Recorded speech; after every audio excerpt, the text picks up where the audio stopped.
Welcome to Divine Love Talk with Dr. Parthenia Grant, where we talk about health, well-being, and the love of the divine that exists in all of us. Now, here's your host, Dr. Parthenia Grant. Hi, welcome back, and I feel so blessed to be here once again as the host of Divine Love Talk with my co-host, Kim Michaels, joining me via Skype from Estonia. Welcome, Kim. Thank you. Oh, and Kim, I just can't tell you how beneficial that book, Healing, is it Healing Your Body with Your Chakras? Healing yourself by clearing the chakras. Yeah. Heal yourself by clearing the chakras. Yeah, healing yourself by clearing the chakras. Oh my goodness, the benefit and the energy that I'm feeling just by doing the invocations, I can't thank you enough for that. It was just what I needed at this point in the healing process for me. So I want to encourage everybody to go out there and get that book. And Kim, joining us today is Adam C. Hall. And we've had him on the show before. He's the author of Earth Keepers. And Adam, the website is earthkeepersalliance.com. Is that the one? That would be fine, earthkeepersalliance.com. And hello, Dr. Grant. Hello, Kim. Hi. Okay.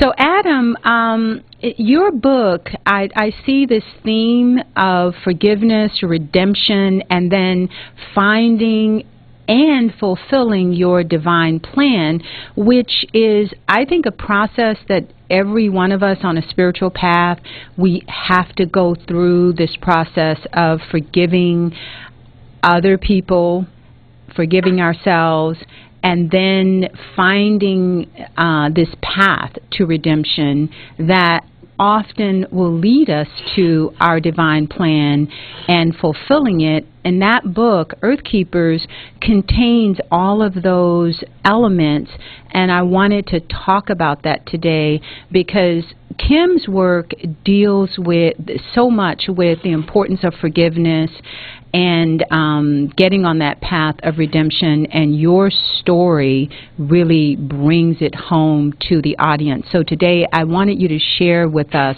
that process for you as you went through it. Adam. Well, I would very much be happy to do that and share that with all of you today. And at the core of the book, The Earth Keeper, it is all about forgiveness.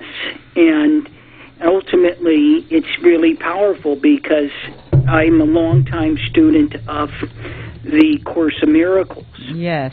And I never really understood forgiveness until I really entered into a time of great loss in my life, of my family and divorce, and ultimately looking to move forward in a new and more dynamic, fulfilling way in my life. But I couldn't get to square one, so to speak, unless I invoked forgiveness in my life. And what was so powerful, you guys, about the Course of Miracles is it taught me to forgive in a way that I never really understood. I had always understood forgiveness as that to forgive someone for something they did, for an action that occurred to me. And ultimately, of course, that places us in a victim, a place of as being a victim of somebody else's action. And the magnificence of what the Course teaches around forgiveness is that it's not about making a judgment that somebody did something wrong to you.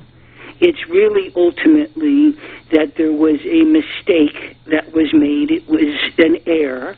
That we made in our lives or that occurred to us in our lives, and that to ultimately let it go. Yeah. And to put it in a place of what I refer to as forgiving.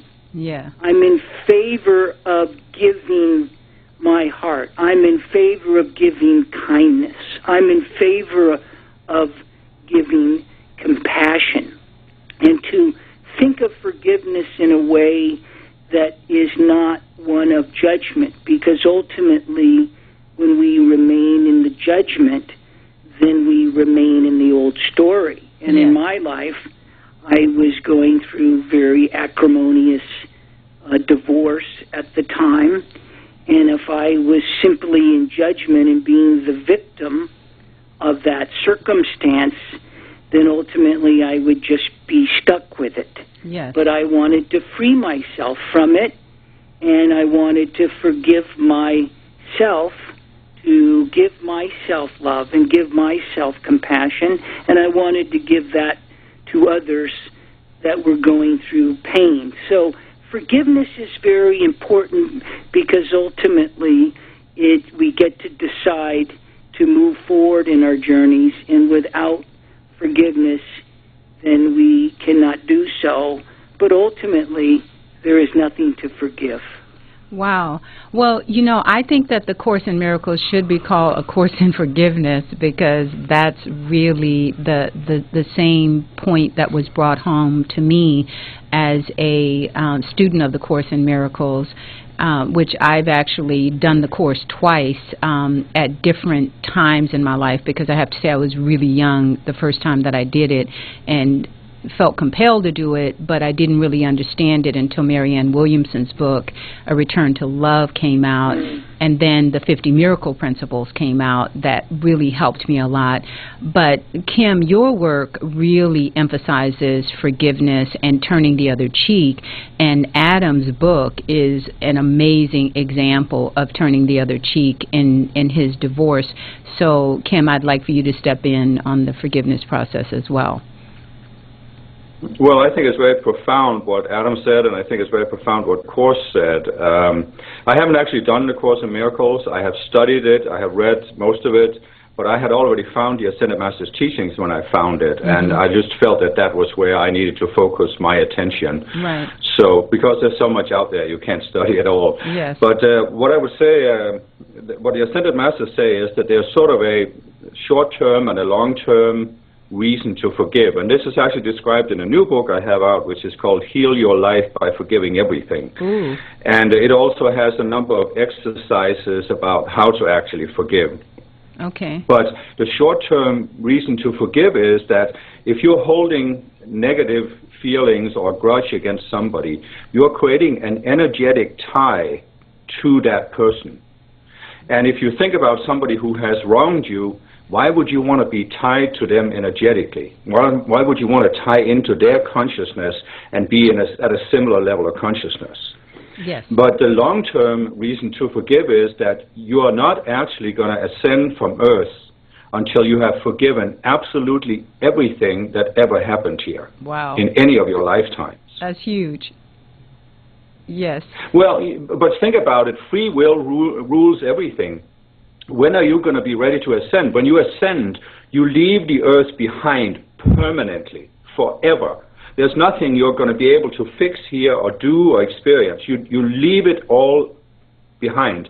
And you can't do that until you can look at Earth and look at everything that has happened here and say, it's no longer relevant to me. I want more than this Earth has to offer. And you can't do that until you let go of everything. Yeah, that is a process, and I think that's the goal. Adam, what's your response to that? Well, I'm with Kim on that in a deep way, because ultimately, if we have all this baggage that we're carrying around, of which I had a tremendous amount of baggage that I brought into this lifetime, as well as that I had created in this lifetime, through my woundings as a child and numerous other events that occurred. And that was a trunk, so to speak, that I was, or a backpack, so to speak, that I was lugging around full of bricks. Yeah. And until such time as that I could find the forgiveness, I couldn't even go there to heal those wounds.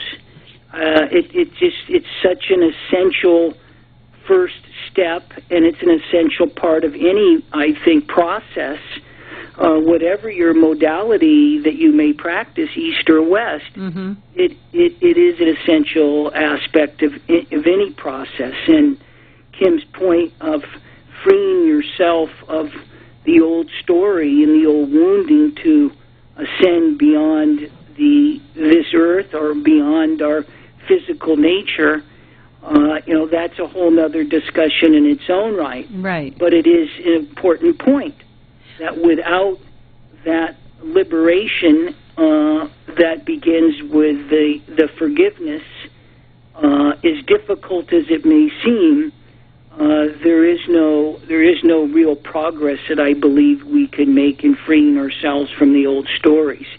And so ultimately, my sense is to think of forgiveness in a new way, perhaps, not in so much judgment, but really in a place of what you want to give in your life. And maybe you want to give kindness or compassion or understanding or love or peace, and you want to receive that. Well, so give it and you will receive it. Okay, and I think that in your book, we're talking to Adam C. Hall, and his book is The Earth Keeper, Adam, or is it Earth Keepers? The Earth Keeper, Undeveloping the Future. Okay, The Earth Keeper. You really ascended to a whole nother level of being and consciousness once you moved into this place of forgiveness and turning the other cheek. So I think even the Course in Miracles, in having us look at all of our illusions and the things that we're attached to and that we hold on to, I saw that process in your book of you letting go of the old career path and and then jumping into the unknown of something brand new that was similar to what you were doing, but it was sort of a leap into the void. That is, I believe, a part of the ascension process. So, Kim, what do you think about this gradual ascension that we're kind of in terms of letting go?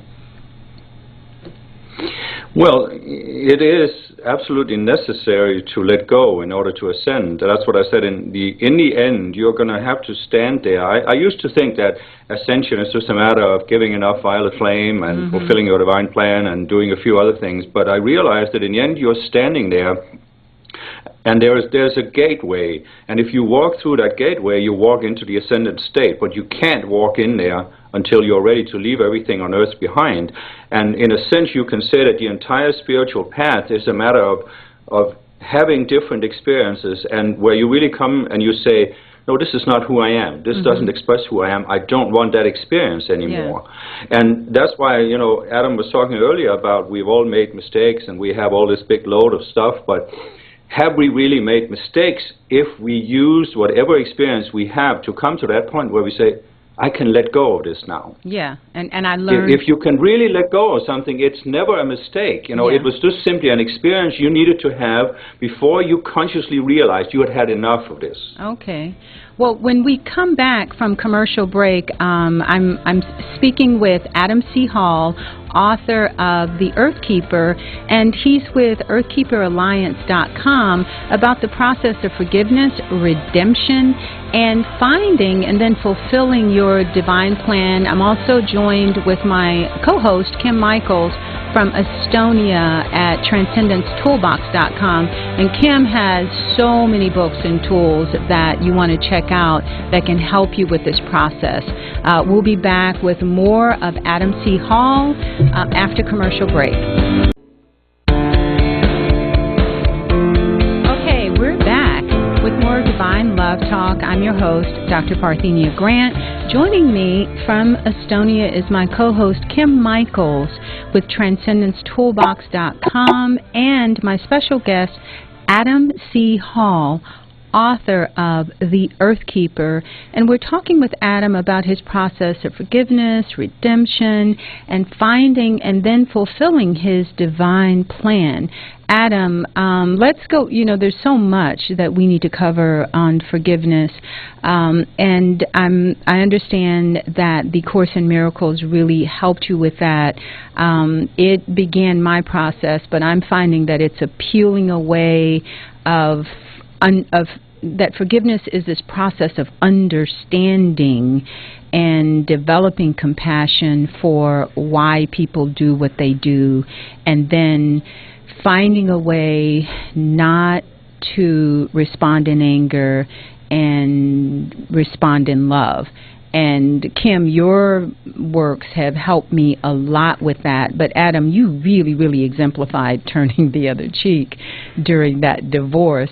So can you share with the audience what helped you be so generous and so compassionate and so kind throughout the divorce?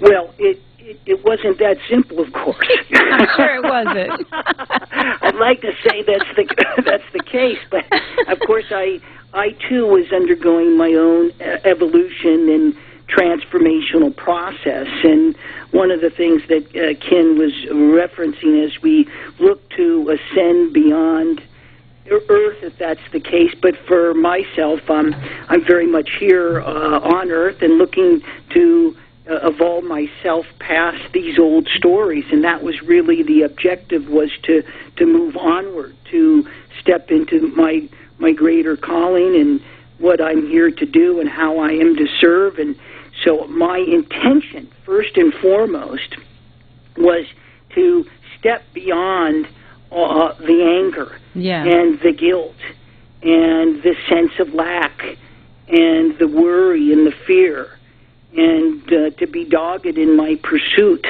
of those intentions. So first and foremost, a little backdrop to the entanglement, which was a very messy entanglement of my divorce, was to practice those intentions every day and to be clear about that. Okay. And to be determined to show up for what was the bigger picture, and to get by this what was really a major roadblock in my life, amongst other things. But happened, a divorce is very difficult for those of you who've gone through it.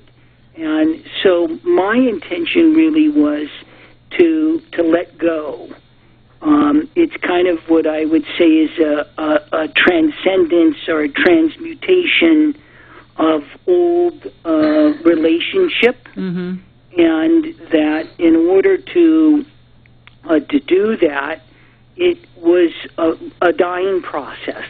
It is. It was and to recognize that within myself something was dying, and if that was the case, or if that is the case, then I made a determination to come first and foremost to myself, to nurture myself in that dying process, to love myself and to be kind and compassionate with myself and others, because it wasn't just something within me that was dying, it was something within my ex-wife too that was dying. Of course, and the children, and that the death of the old ego and stepping into the new you, it does have to be honored as a death, and there is that process of grieving. The shock and the denial and the anger. I find that you have to allow yourself to go through all of those phases, and you did that, with a lot of surrender, and I think it takes a lot of courage. Well, Dr. Grant, that's a good point. It is courage, but it's also you to finding a way of trusting, to knowing that in the process of death, that there is a rebirth. Yes. Well, after the break, let's talk about that process, Adam, that you went through of dying and then the rebirth. We're talking with Adam C. Hall about his book, The Earth Keepers, and we have my co-host Kim Michaels joining us from Estonia, and we're going to have more about forgiveness, redemption, and fulfilling your divine plan after commercial break.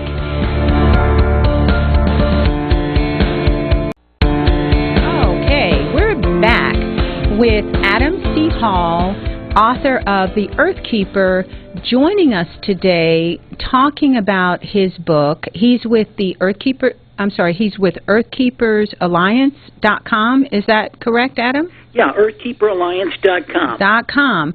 And we're talking about that process that you went through, Adam, of surrendering and forgiving and moving into redemption and stepping into your divine plan, which was quite different from the old Adam, and what helped you get through the dying process.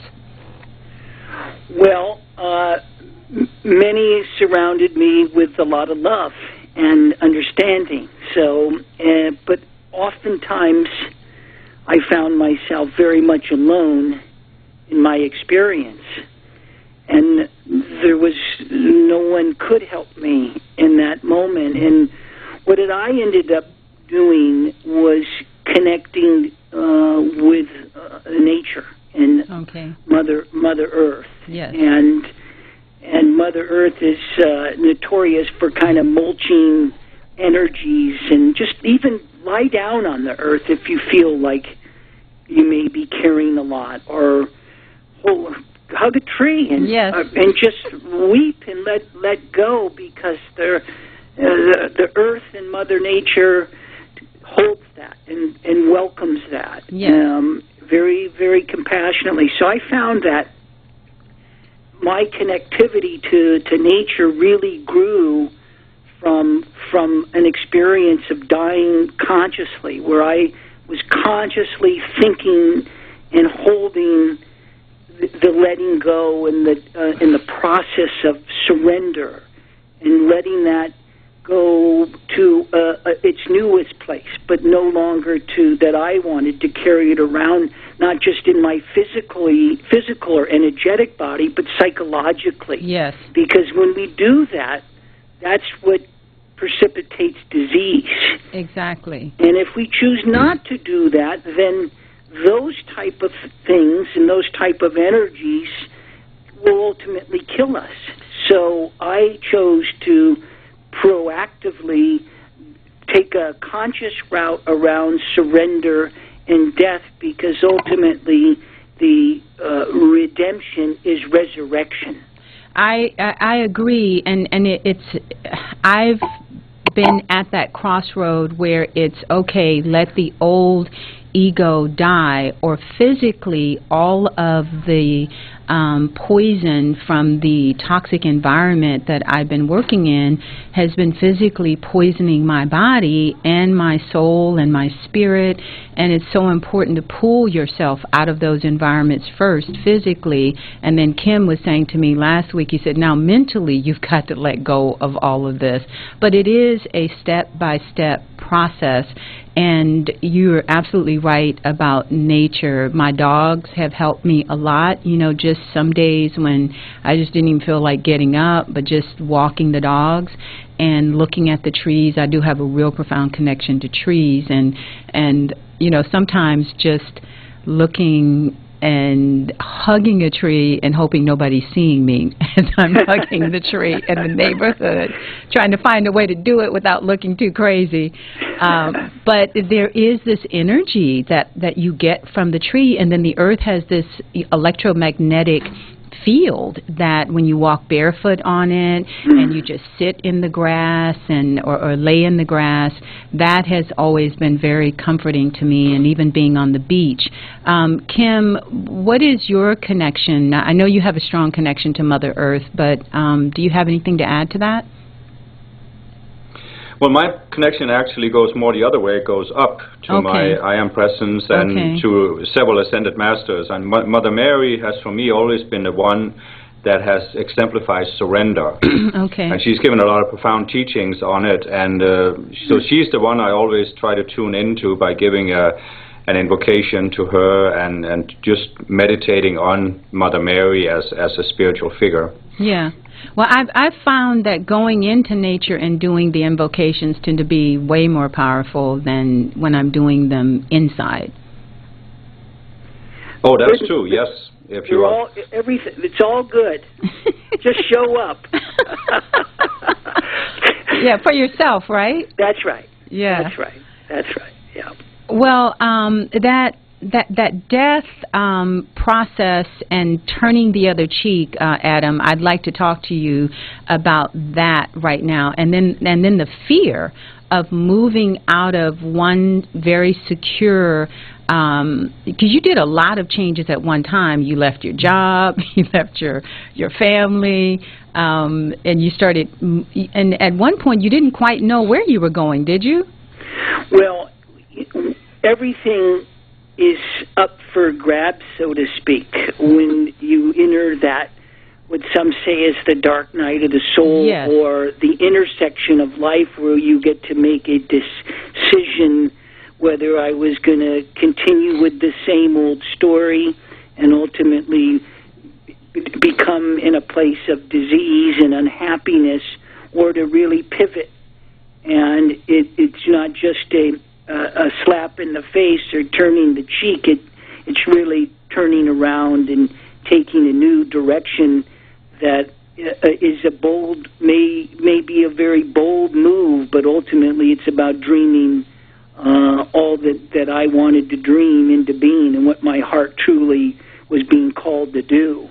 And it took that type of a pivot point, so to speak. Well, how did you find the courage, though, you're in the dark night of the soul, and then you have to take that leap into the void, which is very scary, all of this newness, the changes that were coming at you with the career change, the losing your family, not knowing if it was, if the relationship with your children was ever going to be repaired. All of that had to be extremely frightening. Initially, very terrifying, and ultimately, what I found, having studied many Eastern traditions and Western traditions, and growing up in the Protestant Church, was that those traditions, while they taught me much and shared much wisdom, ultimately were not going to be the answers to what I was being called to do. And so the traditions that I found that were very supportive were the traditions of indigenous cultures around the globe, primarily traditions of the Americas, the Native American traditions, and the Mayan and the Incan traditions that are very earth-based, nature-based spirituality, although I practice many different traditions on a daily basis, but those are the ones that made it experiential. Yeah. In other words, that were really, I could taste, feel, I could get into the deeper intuitive sense beyond my own senses itself. Right.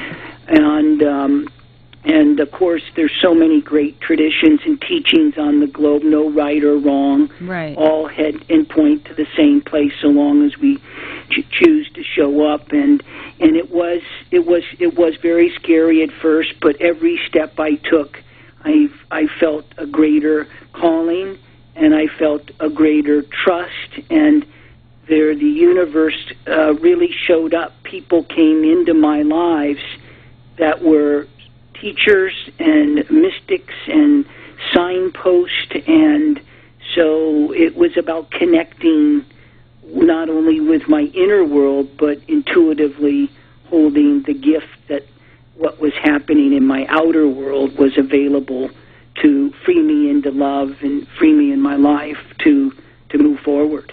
Well, and I think in the hero's journey, you did the spirit walk, and I think for men and for women, but in particular for men, the hero's journey is very much experiential and getting out there and doing, and nature is a big part of the process, and the Native American tradition is very powerful. But I think what it speaks to is the fact that, sometimes we need new tools. And I know, Kim, you talk a lot about, combining all the different modalities of healing, psychological, emotional, whatever, physical, to get to that next level. Generally, one tool is not going to do it for you.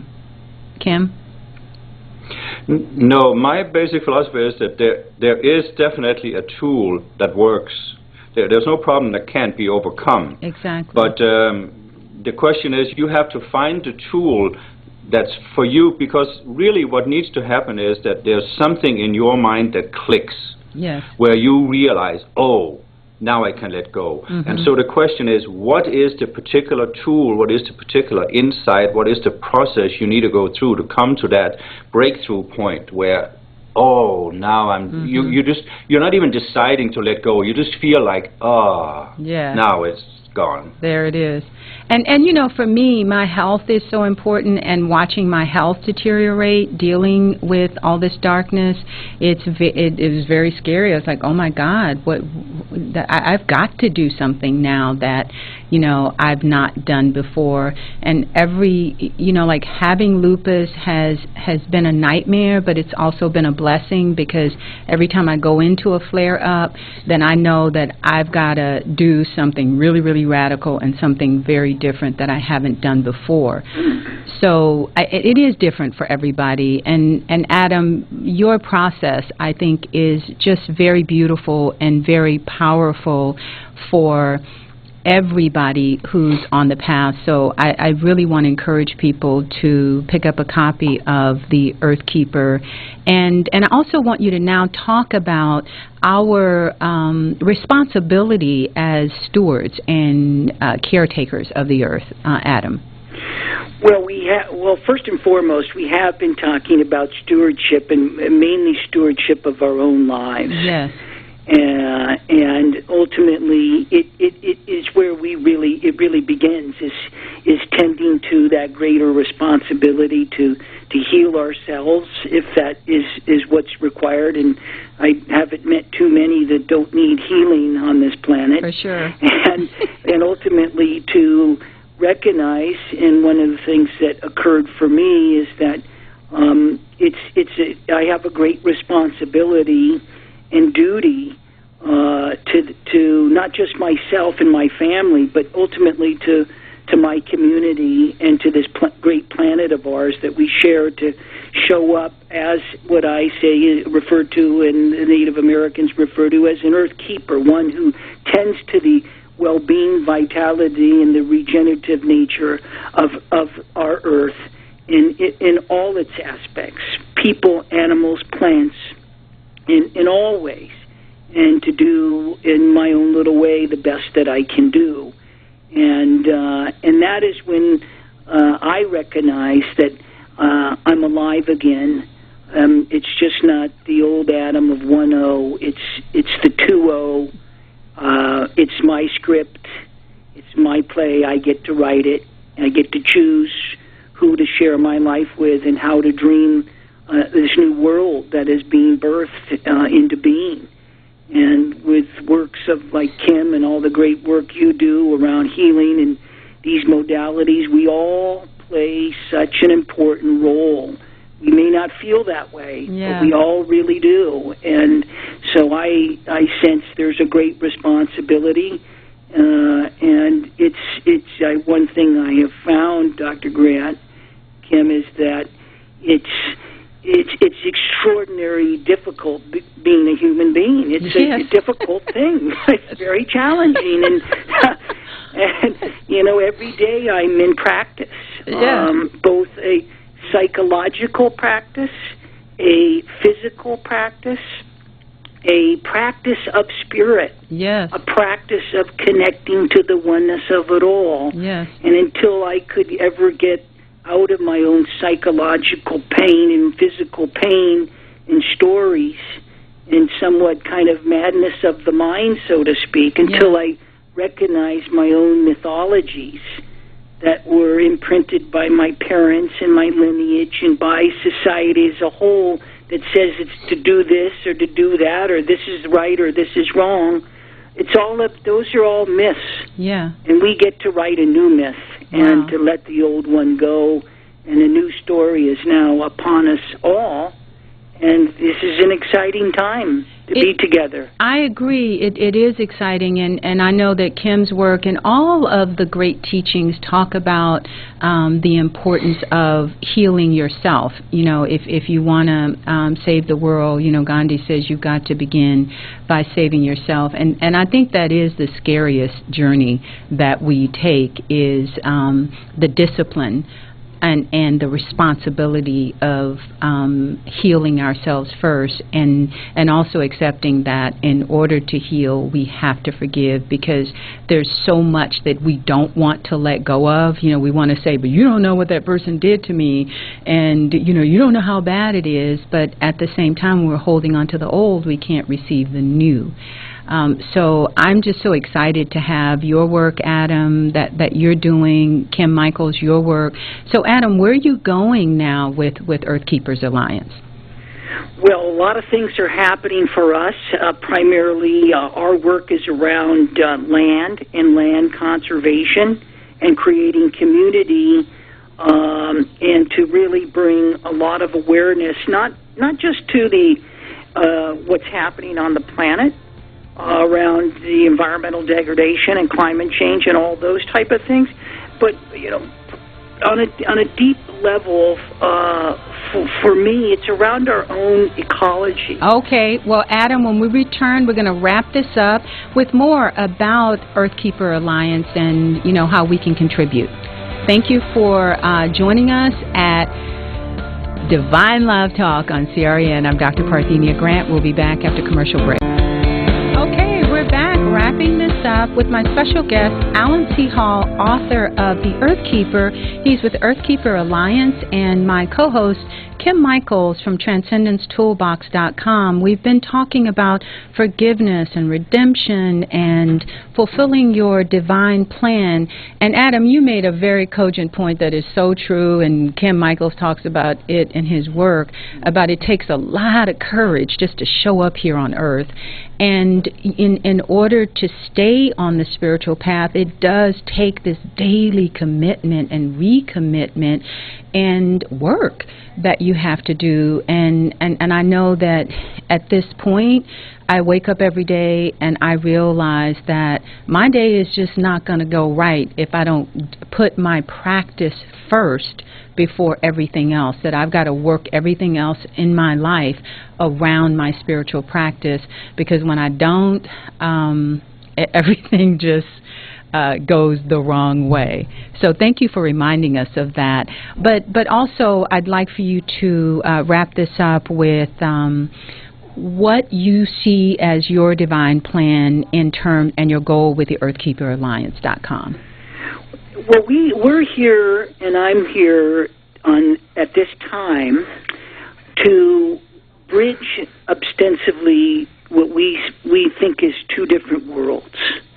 The world of spirit, the inner world, and the outer world of what's manifest, and to integrate those more deeply into our lives, not only personally, but also what we're doing around the Earthkeeper Alliance in land and communities, and we have a 501c3 dedicated to urban gardens and educating and mentoring youth in the inner cities to grow high-quality food, to reinvigorate their self-esteem.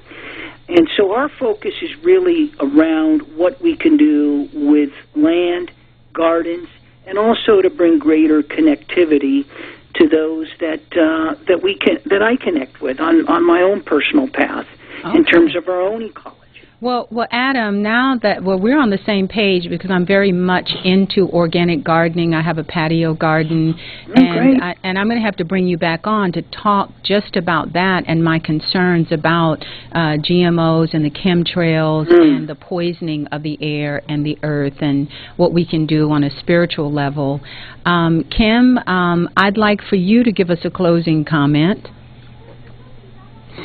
Yes, if you're concerned about healing Mother Earth, then the most important step you can take is to realize that there's a fundamental connection between our consciousness and Mother Earth. True. Because Mother Earth is really a spiritual being who has vowed to outpicture in physical form whatever we human beings project upon her. Yes. If you want some deeper understanding of this, I have an older book called Healing Mother Earth that gives profound spiritual teachings about this.